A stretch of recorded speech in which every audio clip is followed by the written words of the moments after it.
And today, brothers and sisters, we will continue the preaching series, The Message That Changed the World.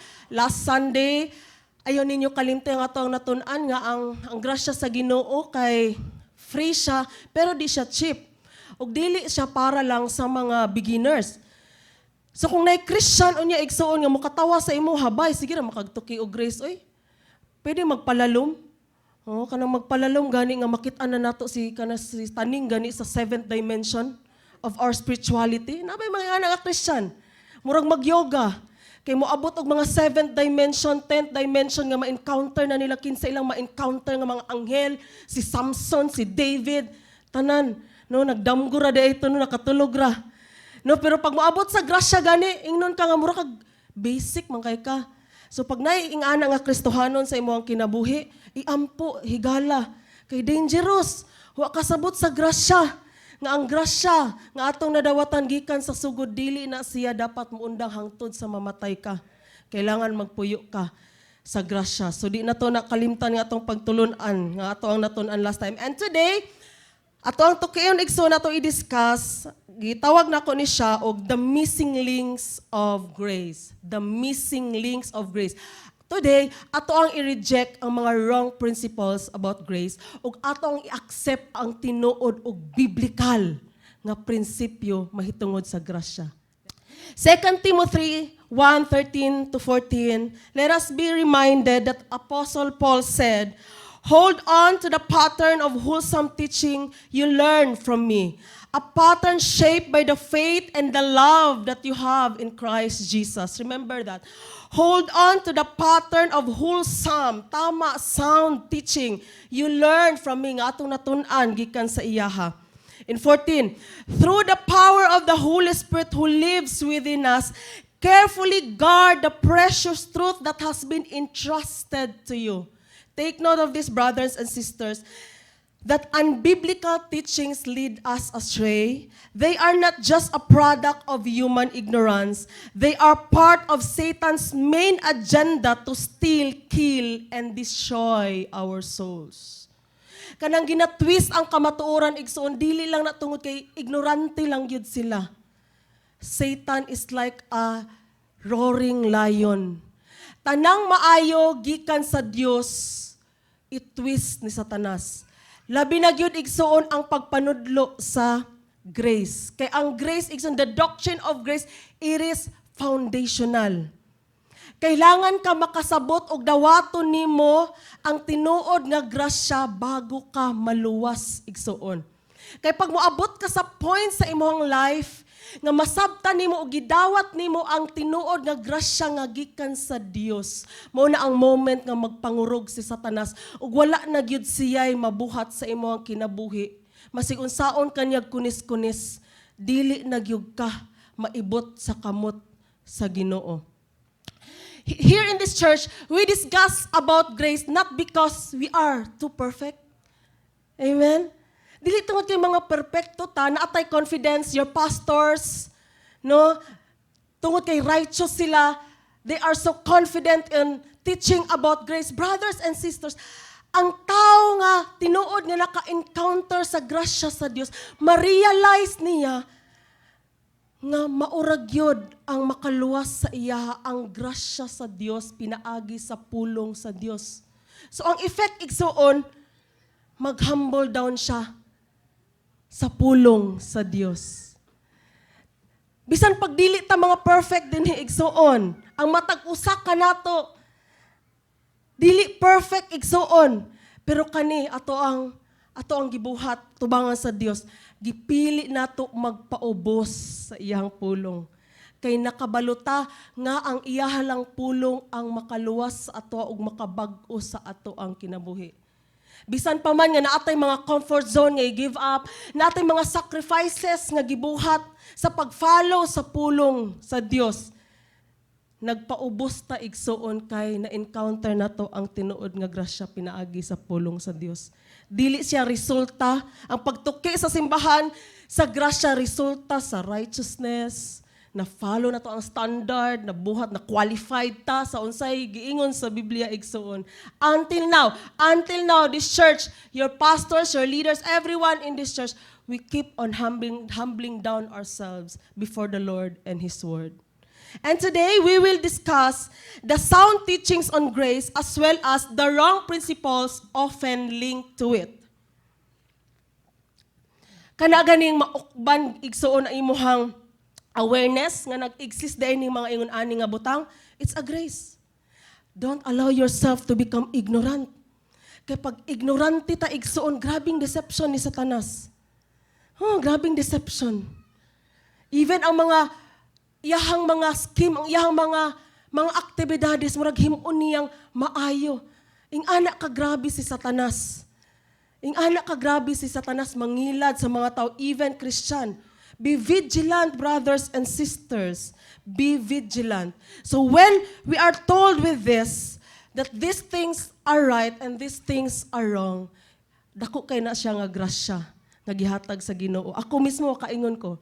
When I read the Word of God, and then the Spirit will reveal to me something, nga maukab ang ako ang mata, o makabalo ko sa kamatuoran, igsoon nga mayagyag sa ako, makahilak ko. Makaingon ko nga, grabing grasya ni mo kanako, Lord. Wala pagyog ka na human. Gigrasyahan ako ni mo kaluwasan. Ug hangtod karon ginagrasyahan pagyog ko ni mo pagyog ka na human ug bubo sa imong grasya sa ako. Salamat kay Lord. Ingana ato ang response igsoon. So this is the sound teaching. Number 1, the sound. Remember this. The sound teaching of grace nga usually kanang ginaatake, ginatwist na even ako personally na encounter nako. First sound teaching on grace, that God's grace towards us moves us to lead others to Him.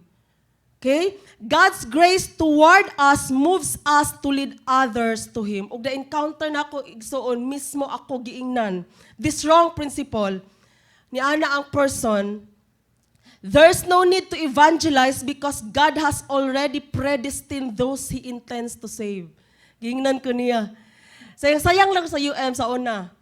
Kay almost every day, nagasulong kog mga classroom, mag-evangelize dito sa Gingnan ko niya, sayang lang daw ko sa kong oras. Kay napili na daw sa Ginoo ang iyahang giluwas. Napili na daw, wa na daw ko'y mabuhat, anak.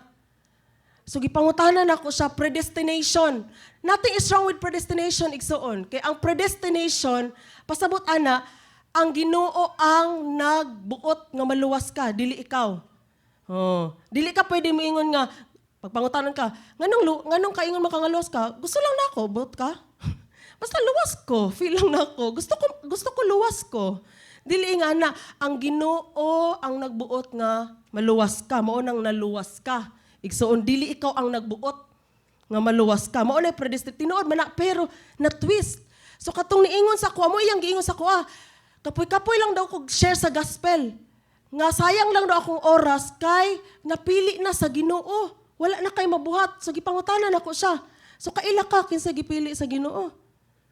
Ma-mention nimo, malista nimo, ma-enumerate. Wa pud siya maingon.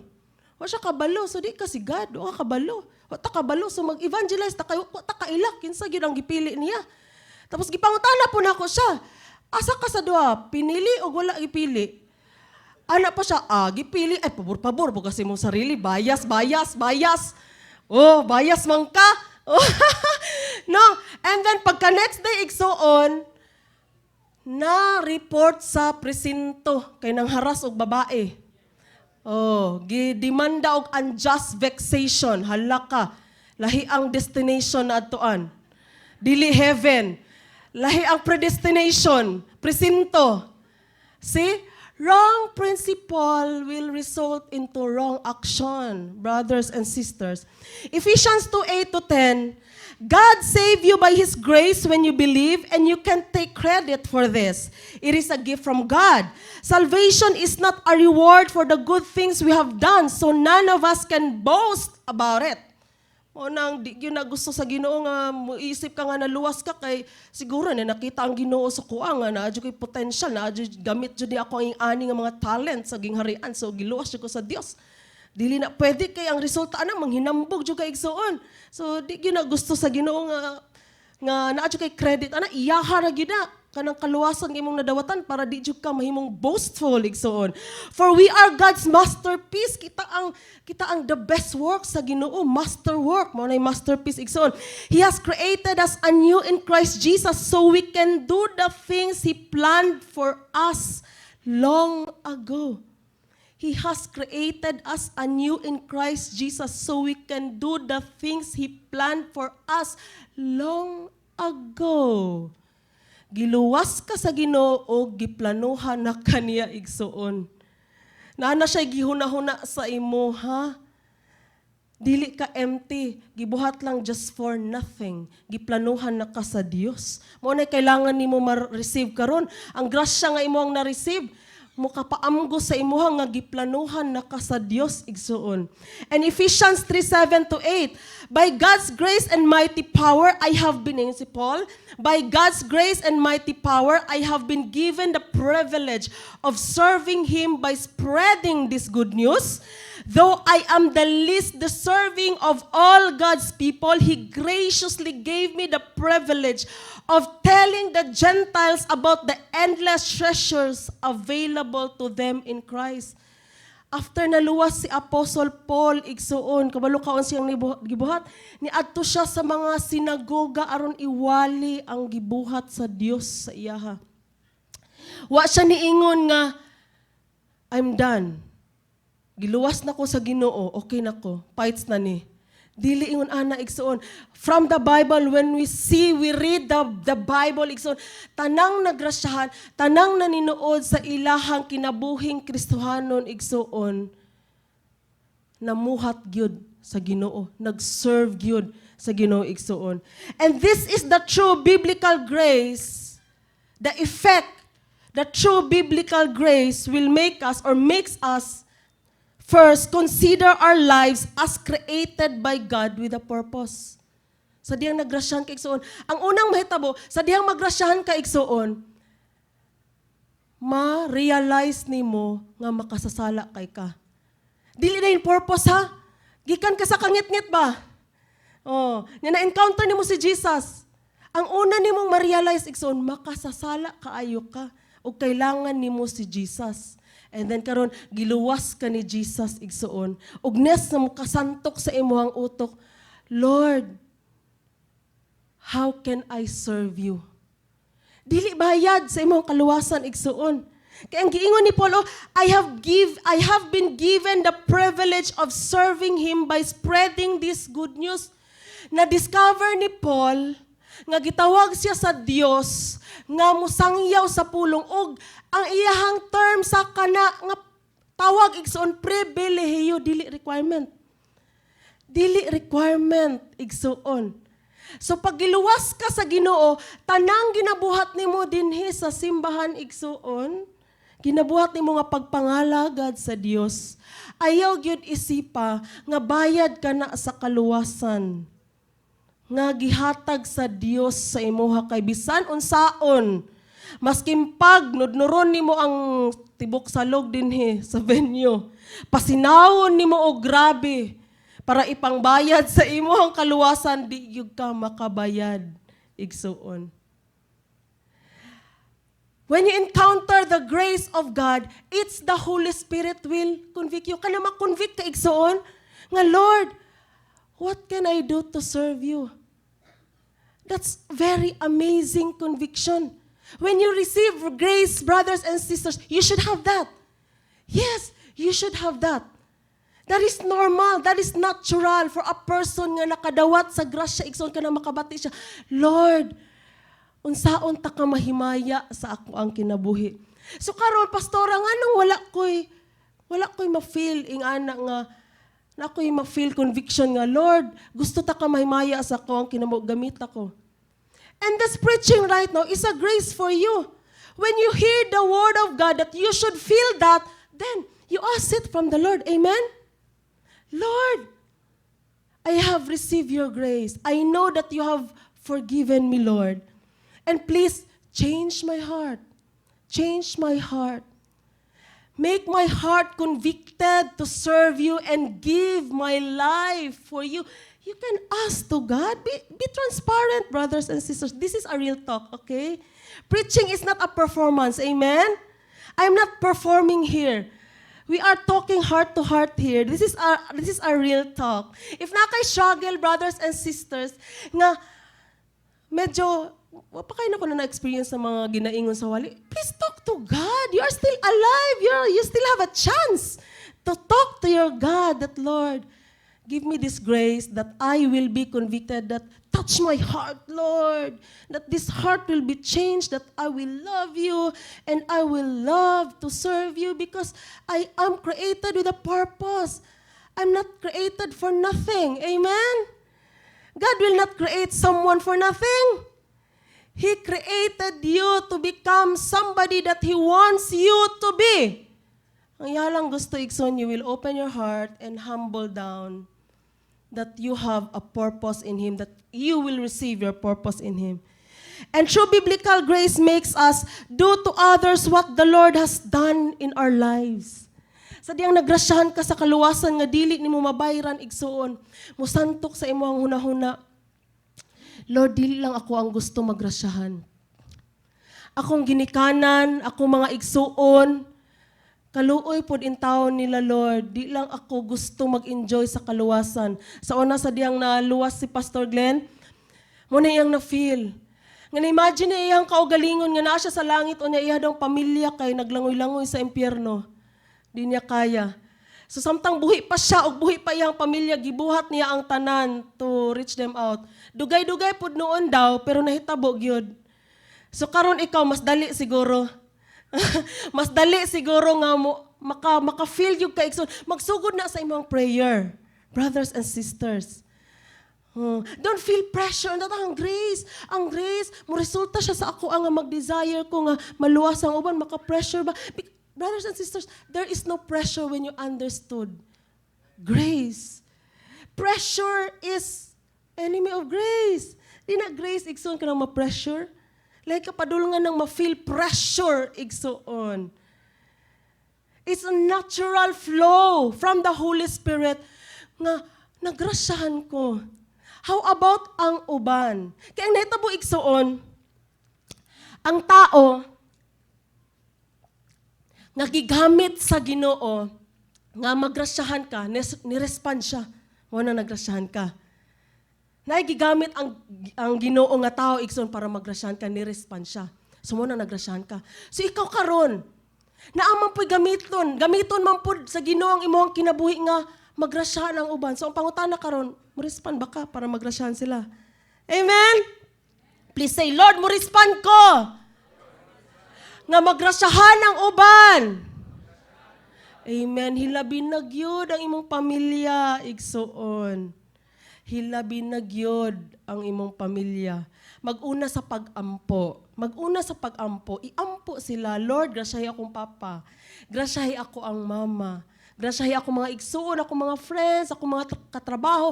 Tanang mga tao igsoon nga na-connect sa imuha, muingon ka sa Ginoo nga, Lord, grasyahin ni si Kuan, luwasa siya. And then, you know what? Ma-amaze ka igsoon. Una, gitagaan ka sa Ginoo, grasya sa compassion sa uban. Ikaduha, ma-amaze ka nga, gikalit lag change sa Ginoo imong heart, makadawat ka og grasya sa boldness. Ang boldness igsoon, grasya pod na siya. Kailangan nato na siya pangayoon sa Dios. And sa life sa mga apostoles, life sa mga early believers, igsoon, dili tinuod nga dili na ta mag-evangelize kay predestined na ang tanan. The more ta mag-evangelize para mahikaplagan kinsa tong luwason sa Dios. Wala man na sa ato ang kamot, di ta mag-evangelize kay maimpyerno na sila. Hala, mura na nung kag-judge, di ba? Murag ikaw na ang nag-judge sa mga tao. Nga dili na nato sila i-evangelize kay mga impyerno ra mangyapon na sila. Ang bias kay naapil. Naapil ang kaugalingon sa gipili sa Dios. May tatog, wala naapil sa pinili. No? Kay mutagbaw yung kaghangyo nga, i-evangelize ko kay para maapil ko sa pinili. Dili kita makapoy igsuon mo istorya, mutuki, ug mo encourage ani nga church nga mangabig og mangluwas og kalag kay kita number 1 na ka-avail sa grasya sa Dios sa kaluwasan. Amen? Simple lang kayo. Kung sa gibuhat sa Ginoo sa to, ginabuhat lang nato sa uban. Maunang masiusa na lang pangalan, a free wedding to all, Give Love Program, Revival Sunday, LRC. Speaking of LRC, i-move na to siya. Kay kulang po ang participants, invite pa more. Okay lang, flexible lang man. No? Pasiunsa na lang ang mga creativity din nga side. Pero isa lang gyud, ginabuhat na to sa uban, ang grasya nga ato ang nadawatan sa Dios. Amen? And we hope that this church will, all of us will feel the same, that we'll have this grabe nga compassion sa mga kalag nga parehas nato sa una they are lost. Parehas sa ato sa una we were lost. Amen. O kita ang gamiton sa Ginoo nga ma-set free sila. So it's not true, okay? Nga dili na mag-evangelize. God's grace toward us moves us to lead others to Him. Ikaduha, igsoon, that the more we appreciate the grace of God, the more excellently we serve Him. Okay? The more we appreciate the grace of God, the more excellently we serve Him. Kana excellent, dili mediocre. Oh, kana ihatag yun imo among tanan for the Lord, imong best. And then wrong principle, igsoon nga ato ang amo ang natagbuhan ani is, people who put much effort into serving God are works-based or legalistic. Yes, naniingon ana. Kang mga grabe gani makaserve, ingno nila nga work-based naman ka, oy. Work, legalistic naman kay effort naman kay ka. Nya bias gihapon kay ang nag-ingon dili gusto mag-serve. Oh, ofera na nimo, pwede ka maging welcomer, CC. Oh, pwede ka maging welcomer, dili gyud. O tapos bias man na siya. Muingon ka sa mga tao nga grabe maka-effort mo serve, unya ikaw ka dili gyud ka mo serve maski gi-ofera na ka. That is wrong, no? Wrong principle will result into wrong action, brothers and sisters. Revelation 4:11. Ano diri Revelation 4:11. You are worthy, O Lord our God, to receive glory and honor and power. See? You are worthy, O Lord our God, to receive glory and honor and power, for you created all things, and they exist because you created what you please. See? Wala day ka na-create kung walay pagbuot ang Ginoo nga ma-create ka igsoon. Apili mo existence din Muna akong mga ginaingon sa mga nagapa-counsel sa ko ang suicidal. Hoy, evaluate imong life. Kay pwede ka wala nag-exist. Pagbuot sa Ginoo nga nag-exist ka, pwede po nang pagbuot niya nga wala ka nag-exist. You value your life. And we try to meditate on this, brothers and sisters, nga wala ta nag-exist kung wala ta gipa-exist sa Ginoo. Then, ang outcome, everything that we have and everything that we are, we will offer it to the Lord. In 1 Corinthians 15:10, ingon si Apostle Paul, but whatever I am now, it is all because God poured out His special favor on me and not without result. Wala na sayang ang pabor, ang grasya nga gihatag sa Dios sa iya. For I have worked harder than any of the other apostles, yet it was not I, but God who was working through me by His grace. See? Ang ginagamit nga tao for predestination, kaniingon si Apostle Paul ani, predestination, di na ta kailangan mag-effort, kay by grace tanan. O kay pag mag-effort ka, murag wa ka nagpuyo sa grasya, kay push kay ka, effort kay ka. Pero ang same person nga ginagamit for wrong principle, nag-ingon, nga God poured out His special favor on me and not without result. Nangalagad yun siya sa Ginoo. Harder pa yun daw. Mas labaw pa daw sa mga original nga disciple ni Jesus. Oh, makita man nimo daghan kay siyag letters. Unya daghan kay siyag natukod nga simbahan. Pero syempre si Peter kay ang calling sa iya magud magpastor sa Jerusalem. So dito na gyud si Peter nagsukdulan katong hapit na gyud gani siya mamatay. Dito na gyud siya ni todo na gyud siya. Sa diyang ni get out na si Peter sa Jerusalem ug ni langyaw na gyud siya paadto sa Rome na dedo gyud siya. Mo day ending pag mutodo gyud madedo gyud. Pero si Apostle Paul igsoon, he work harder. Ug gihatag gyud niya iyang tanan igsoon. True biblical grace makes us recognize God as worthy of being served with everything that we have. Sa diya makadawat ka sa grasya, igsoon, ang naghatag sa imo grasya ay mong mahunahunaan, He is so worthy. No question asked. No question asked. He is so worthy. Dili ko, unsa ko karon. Dili ko mahimong ingon ani kung dili pinaagi sa grasya sa Dios. Kung asa ka karon naglingkod, igsoon wala ka dinha kung dili pinaagi sa grasya sa Dios. So dili ka tingalahan nga pag mag-serve ta siya igsoon, excellent gyud. No? Ibugag gyud nato tanang kalayo sa ato ang lawas, muratag mga dragon. Nga best of best gyud ang atong ihatag sa Ginoo. Kay sa una, wala pa ta sa Ginoo, grabe. Halos wala na tay kaon, magsigig practice og sayaw. No, wala na kaon, mo apil mga contest nga walay premyo. Has ka nang payata. Wala na kaon-kaon. Kay magpa-atchop lang gyud. No, for our own glory lang gyud tanan. No, basi asa lang gyud maabot. Halos di na makaskwela, i-give up na gani yung pagskwela tungod sa mga hobbies nga butang ibubo gyud ang best. Pero pag abot sa Ginoo, ibubo ang best legalistic na. Hello. Saan naman na? Pero katong dili for the Lord, grabe. Mga disgrasya pa, mga bali-bali pang bukog. Naikawbas na pastor sa una nga nag-practice og sayaw, nahulog. Itong kuan ang iyang likod. No? Nabali iyahang likod. So, yung anak yun ang gihatag, no? Nya walay na honor, tao lang. Pero karon nga mo effort for the Lord, legalistic dayon. No? Kanang mo effort ta sa Ginoo igsoon, angayan siya ana. O nga di na to himong pitsi-pitsi ang atong pagpangalagad. Amen? Di na to himong mediocre. Kay kung ang giunsa nimo pag-serve ang Ginoo, ing ana imong pagkaila sa iyaha igsoon. Remember that? Kung giunsa nimo pamaagi gi-serve ang Ginoo, ing ana imong pagkaila sa iyaha. You know what, ang mga apostles, to the point nga gipugutan nila ang ulo sa pagpangalagad sa Dios. So pasabuting ana ang ilang pagkaila sa Dios, angayan nga tagaan sa ilang tibuok kinabuhi. Maskin pagmamatay sila. So our attitude in serving the Lord, when we are so excellent in serving the Lord, we are saying to God that, Lord, you are worthy of everything.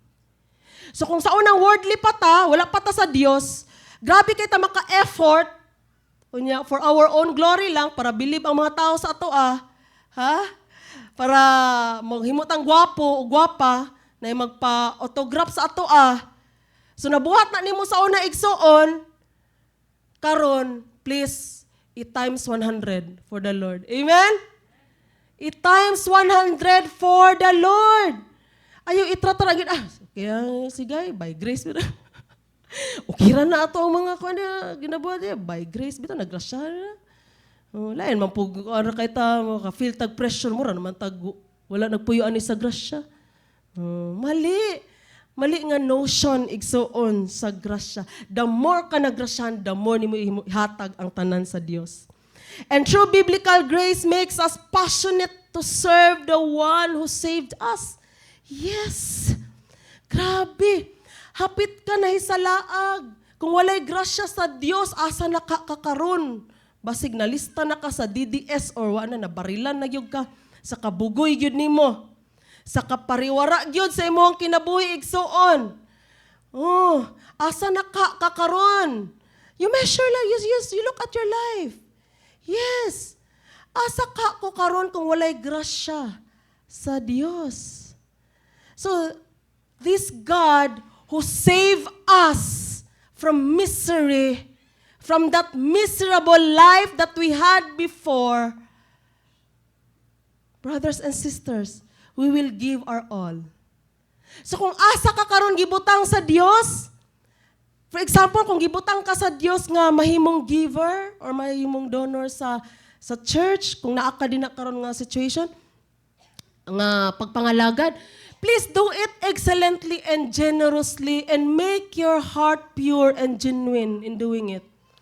Ayaw sunduga tong gi-share na ko last time donors o sa kasimbahan. No?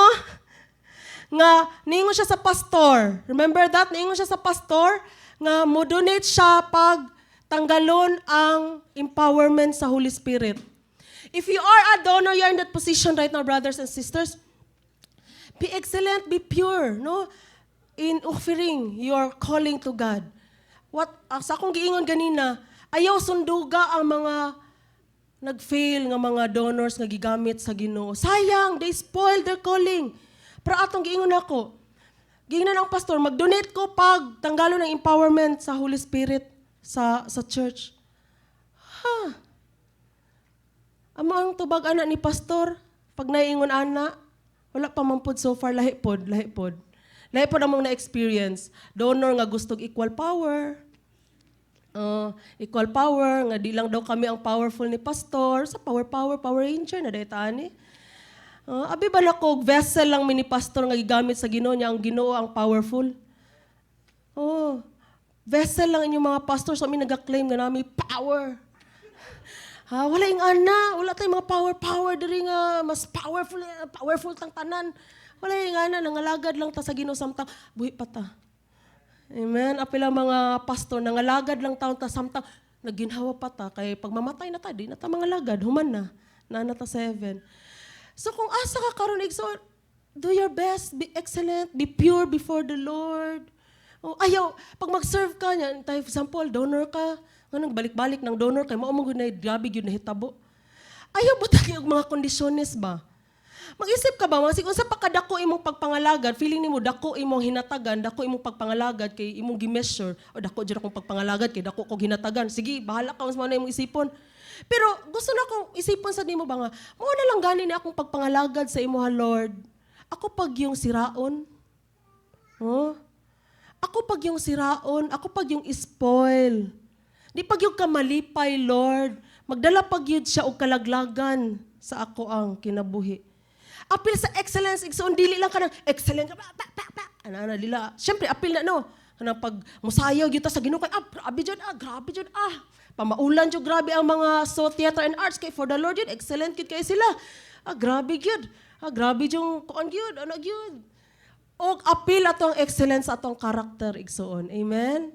Apil ang excellence nato sa ato ang karakter nga mga lagad ta nga humble, genuine, unconditional ang ato ang pagpangalagad dinha sa Dios. Amen? Remember that, brothers and sisters, ang grasya nga ato ang nadawatan, makapahimo na tong excellent, the best nga alagad sa Dios. And the last thing, brothers and sisters, predestination leads us to choose to live a life that pleases God. Amen? Predestination leads us to choose to live a life that pleases God. Walay contradiri og predestination. Tinuod ng predestination igsoon nga gipili sa Ginoo ang iyahang mga luwason. But the wrong principle, the extremist is this. It's okay to do anything we want because once saved, always saved. Once saved, always saved. Katong nag-ingon sa ako nga, dili na daw mag-evangelize, kay gipili na sa Dios ang iyahang mga luwason. Gi-quote niya ang Romans 9:15, that I will show mercy to anyone I choose. I will show compassion to anyone I choose. Mauna iyang gigamit nga verse igsoon. And then ang sumpay bayaan na, Romans 9:22, Romans 9:22. Niingon baya nga bisan pag wala katong mga tawo nga dili gyud mo pili sa Dios, iyaha gyud daw ang gitagaan og chance nga mo pili sa iyaha. Maski ang ending wala gyud nila gipili ang Dios, patas gyud ang Ginoo sa tanan. Ginatagaan gyud niya chance ang mga tawo nga mo pili sa iyaha, pero naagi mga tawo nga dili gyud mo pili sa iyaha. Muna padayon ta sa to ang Give Love program, padayon ta sa to mga Revival Sunday, tanang mga reaching out na to sa church, kay hoping na makaplagan makaplagan sa Dios ang mga tao nga mupili sa iyaha igsuon pinaagi sa simbahan. And the predestination nga gipili na sa Ginoo, it's wrong to say, tungod kay gipili ka sa Ginoo, you can do everything you want. No limit. Dili na siya tinuig igsoon. Ephesians 1:4-6, for He chose us in Him before the creation of the world to be holy and blameless in His sight. Amen? For He chose us in Him before the creation of the world to be holy and blameless in His sight. In love, He predestined us for adoption to sonship through Jesus Christ in accordance with His pleasure and will, to the praise of His glorious grace, which He has freely given us in the one He loves. Gipili ka sa Ginoo igsoon na mahimong someone or mahimong somebody that He wants you to be. You know what, in the Bible, naghisgot siya og tulo ka maagian nimo. First, maagian nimo igsoon sa dihang ma-encounter nimo si Jesus, maagian nimo ang justification. Unsa man na, gibayaran ni Jesus ang imuhang sala. And that is finished. Once tinud-anay ka nga na-justify igsoon, dili gyud mawala. Dili gyud ka mawala sa sabakan sa Dios because you pass through from death to life. Mo na nahitabo sa imuha. You pass through from death to life. Gibayaran ni Jesus ang imuhang kasalanan. And that is finished. Walay makapatanggal ana sa imuha. Ug ang next mahitabo igsoon is the ongoing process of sanctification. Kanang everyday sa imuhang life, bag-uhon ka sa Ginoo hangtod sa mabag-o jud ka ug mahimo jud kang balaan igsoon. That is ongoing process happening now in your life.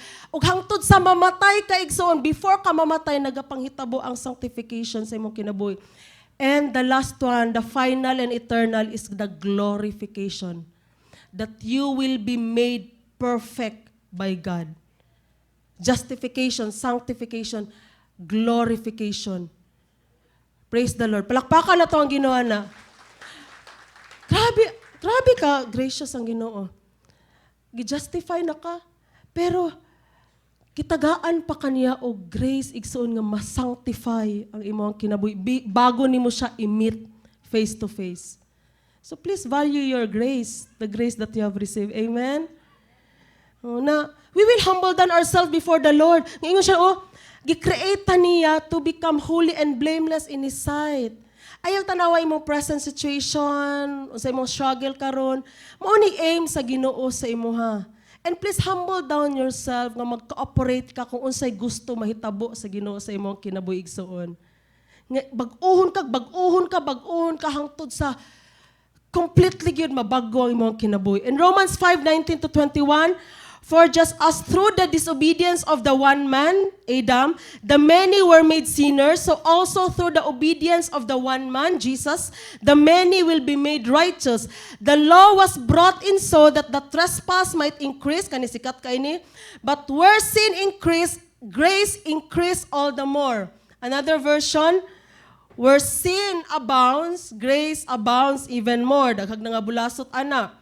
Punang nag-ana si Peter nga daghan gyud nga yabo kay Paul, kay daghan daw siya pagpanudlo nga libog sabton.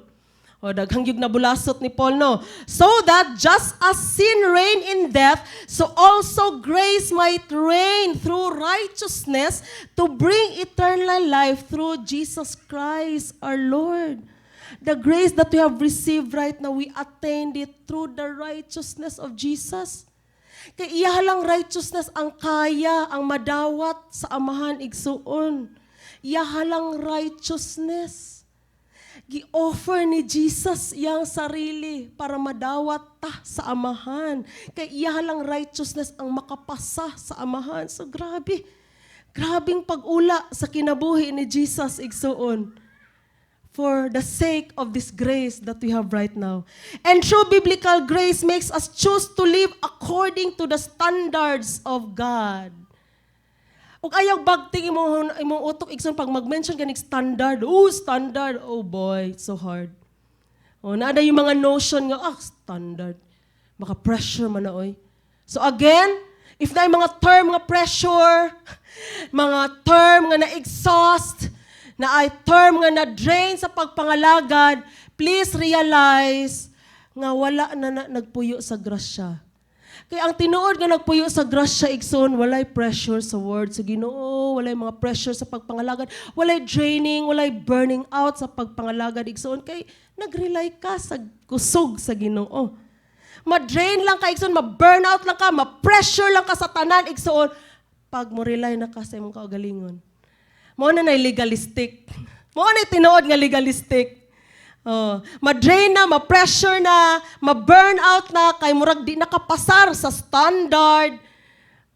Diha na, mao na legalism by works, igsoon. Pero kanang magpaubos ka at tubangan sa Ginoo. Maskig usahay, comfort zone mo i-give up, mo sacrifice yung ka, pero buhaton yun because we want to obey God.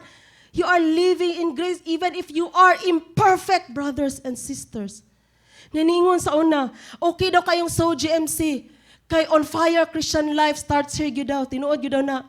Nga pag magdugay ka sa so GMC, magkalayo yun ka. Pilang mo ang mga tumoy sa mong buhok, magkalayo. No, magkalayo yun mo Kristohan ng kinabuhi. Kaya lang daw, di daw niya kaya ang standard. Hey! Kaya kinsa din yung standard, amo ba din eh? Please, don't say that. Be fair enough to judge. Ang atong ginabuhat diri sa church, tanawa sa Biblia. Wala ba, di ba siya mabasa, di ba siya makita? Sa tinuod lang, layo pa kaita. Wala pa din nag-ingos pastor last time sa training, wala pa din gipabaligya or nagbaligya sa iyang balay o gibutang sa tiilan sa mga pastor. Kay wala daw yung mga balay pod, otro. Nag-ampo pa nga magkabalay. So walay mabutang sa tiilan. May tabo na pag sobra-sobra na imong balay. So mga ina jugog isa ka balay nga ibutang sa kuang tiilan. Nang balay nga na prayer room, kay mo na akong ginaampo karon nga magkaroon kog prayer room sa balay para mga distraction, mang lupad. No, brothers and sisters, what we are doing here and following here is not standard of your pastors and your leaders of SOGMC. This is God's standard. Brothers and sisters, this is God's standards. Don't say, fire kaya ang SOGMC, di lang ako kaya i-follow ang standard. You're referring to God. You don't want to follow His ways. You don't want to follow His standard. Ang problema atong tawhana, wala siya niabot sa point sa iyang life, nga amgo siya ba? Self-realization, hey self, unsa naman ka? Kisa pa man imong ginaalagaran, basig man pleaser na ka, maunang naingana na ka. Basig naga-please na lang ka sa mga tao, maunang naingana na ka, na-pressure na ka, na-burnout na ka. Uy, pag nanay ma-feel ang mga alagad sa Diyos, mga nangalagad sa mga servants sa Ginoo, please have a break, have a KitKat. Go to the Hope Mountain and sa baka mga Mount Apo, pag di mo buto, and meditate. Lord, what is happening to me? Don't blame your pastor, the church, and anyone in this place. Don't blame anyone. Deal yourself before the Lord. Hey, self, nagpuyo pa ba ka sa grasya? Listen to yourself. Listen to God. No, ayaw pa masangil. Uy, ayaw pa masangil sa uban. Kay kitang tanan diri, we push and we do our everything to serve the Lord. Don't blame anyone. Just have a break and meditate before the Lord. And true biblical grace makes us righteous through Jesus Christ and free from the death brought by sin. Grabe. Wala to gibayran. Mga sala nato nga magdala sa tua sa kalaglagan, gideceive ta ni Satanas. Bantayan na, pamaagi ni Satanas, grabe ka deceiving. Murag humot tan-awon, pleasant tan-awon, pero magdala sa tua sa kalaglagan. Unya himuon niya ang pamaagi sa Dios nga lisod, makaipit. Lisod, bugat kaayo, pero igsuon. Ang righteousness di ay nga ihatag ni Jesus sa atoa. Mao di ay kailangan nato nga makabaton og eternal life, nga matarong ang ato ang kinabuhi, igsuon mamaayo ang ato ang kinabuhi. Satan's deception, making God's way so hard. Yes, pero ang reality, igsuon, it's hard to follow the way of the devil because it will cost your life into destruction. Maguba imo ang kinabuhi pag mo-follow ka sa pamaagi sa kaaway, igsuon. And it's not true that God's way of righteousness is hard. It's not true. It is the best way. Amen? It is the best way because it will give us eternal life. It will change our life. It will change us into a person nga bag-og yun, igsoon nga apil ikaw ma-amaze ka sa kabag-uhan nga gibuhat sa Ginoo ug buhaton pa sa Ginoo sa imong kinabuhi.